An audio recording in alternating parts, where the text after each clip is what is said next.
नमस्कार,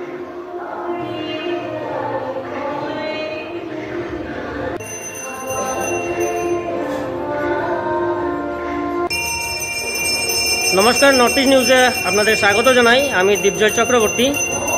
आज 22 জানুয়ারি रामलालार प्राण प्रतिष्ठा के केंद्र करे तारापुर स्थित मा कालीर मंदिरे बिराट बड़ो एकटी आयोजन करा हयेछे। एखाने आछेन आमादेर बाबुलपुर महाशय। ओनार काछ थेके जानबो एखाने की अनुष्ठानेर आयोजन आछे। आमादेर एई काली मंदिर तारापुर कालीबाड़ी मंदिर 153 বছর।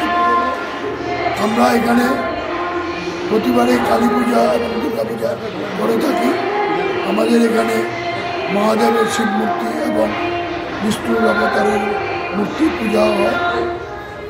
এবছর আপনারা সবাই জানেন আজ 22 জানুয়ারি 2024 আমাদের অযোধ্যায় ভগবান শ্রী রামচন্দ্র মূর্তি প্রতিষ্ঠিত হচ্ছে রামলালা। তার উপলক্ষে আমরা আমাদের তারাপুর কালীবাড়ি ট্রাস্টি কমিটির পক্ষ থেকে এখানেও ভগবান শ্রী রামচন্দ্র পূজার আয়োজন করেছি। আমার সঙ্গে পুজো চলছে। ইতিপূর্বে আমাদের সম্পাদক শ্রী প্রবালকান্তি দেব এই পুজোর সংকল্প করে নিয়েছে। আমার সঙ্গে এই ট্রাস্টি বোর্ডের অন্যান্য সদস্য, আমি সভাপতি হিসাবে আছি।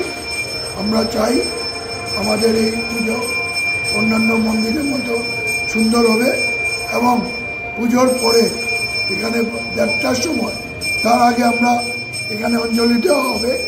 আমাদের পুরোহিত আছে, অঞ্জলি দেবে এবং 1:30টার সময় সমস্ত সাধারণ জনসাধারণের জন্য প্রসাদ বিতরণ করা হবে এবং সন্ধ্যায় আমরা এখানে ভক্তিগীতি এবং প্রদীপ জ্বালিয়ে ভগবান শ্রী রামচন্দ্রের আমরা প্রণাম জানাবো। আমার সম্পাদক শ্রী প্রবালকান্তি দেব কিছু বলবে।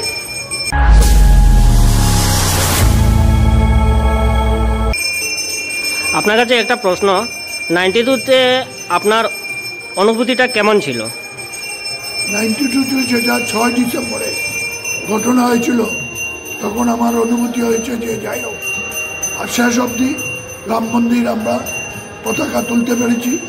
রামের মূর্তি এখানে আগামীতে বসবে এই আমার ধারণা ছিল এবং আজকে সেটা বাস্তবে হচ্ছে। আজ 2024-এ 22 জানুয়ারিতে আজকে আপনার অনুভূতিটা কেমন? আজকে আমরা বললাম তো, আমার সম্পাদক বলছে আমরা গর্বিত একজন হিন্দু হিসাবে। সারা বিশ্বে আমাদের ভগবান শ্রী রামচন্দ্রের মূর্তি প্রতিষ্ঠিত হচ্ছে নতুনভাবে অযোধ্যার এই মন্দিরে। তার জন্য আমি একজন হিন্দু হিসাবে গর্বিত।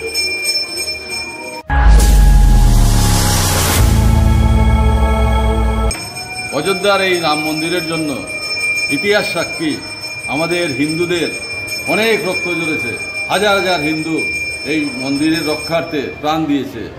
আজকে আমাদের এই 22 জানুয়ারি আমাদের এই রামের বিগ্রহ অযোধ্যার নতুন মন্দিরে প্রতিষ্ঠিত হবে। এর জন্য আমরা ভারতবাসী হিন্দু হিসাবে গর্বিত এবং এই সব মহান ব্যক্তি যারা উৎসর্গিত নিজের জীবন উৎসর্গ করেছেন তাদের প্রতি সম্মান জানাতে আজকে সন্ধ্যায় প্রতিটি বাড়িতে এবং প্রতিটি ঘরে যেন প্রদীপ প্রজ্বলন করা হয়। আমরা আমার মন্দিরে 108টি প্রদীপ প্রজ্বলন করব এবং পূজার মধ্যে আমরা জয় শ্রীরামের শ্রীরাম জয় রাম জয় জয় রাম 108 বার জপ করব। নমস্কার।